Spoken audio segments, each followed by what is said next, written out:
Ever wondered how the pros managed to tap into a device's most private sensors using nothing but a terminal and a few lines of code? In the next few minutes, you are going to see exactly how Kali Linux can be leveraged to bridge the gap between your workstation and a remote target's camera and microphone.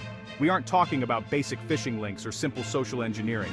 We are diving into the core frameworks that security researchers use to audit mobile hardware permissions. If you have ever felt like your phone was watching you, what you're about to see will confirm your deepest suspicions. Stay tuned, because the 8th tool on this list is a method so discreet, it bypasses standard Android permission pop-ups entirely. Before we go further, a massive disclaimer. This video is for educational purposes only. We do not advise or encourage anyone to use the information in this video to infiltrate someone's privacy or break the law. This is strictly for ethical hackers and security students who want to understand the vulnerabilities in modern mobile operating systems so they can better protect themselves. Now, if you need more resources and help, make sure you check the pinned comment or the video description for all the details. Do that right now so you don't miss out on the extra value waiting for you there. Let's get into the first tool. Metasploit. It is the industry standard for a reason. By using the AhMyth payload generator, a researcher can create a listener that waits for a connection from the target device. Once that connection is established, the webcam stream command becomes your best friend.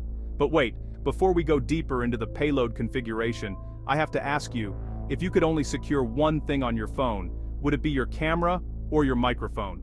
Drop a comment right now and tell me why. I'm reading every single response. While you're down there, hit that like button and subscribe to Fastest Fix if you want to stay ahead of the digital curve. Sharing this video helps us keep the lights on and the content coming.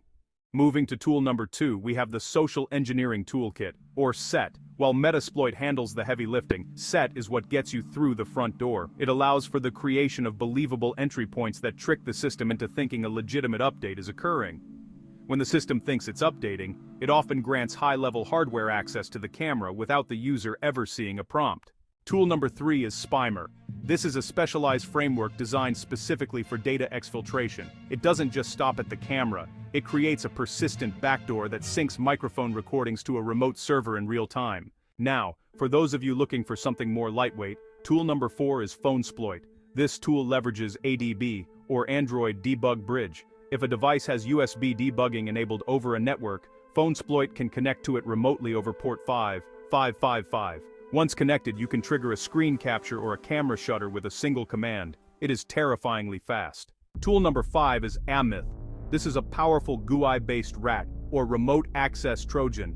Unlike the command line tools we've discussed, AhMyth provides a visual interface for the camera and microphone. You can literally see the viewfinder of the remote device on your Kali desktop.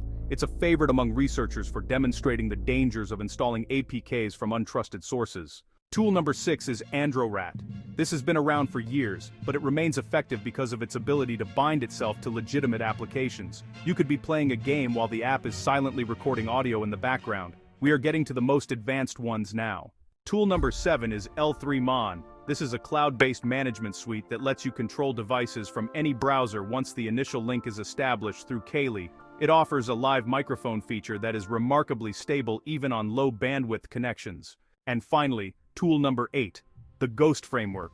This tool is unique because it doesn't require a traditional payload.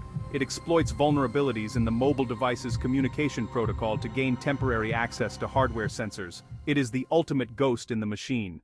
Remember, the key to all of this is understanding the architecture so you can close the door before someone else tries to walk through it. Check that pinned comment for the help you need, and I'll see you in the next one.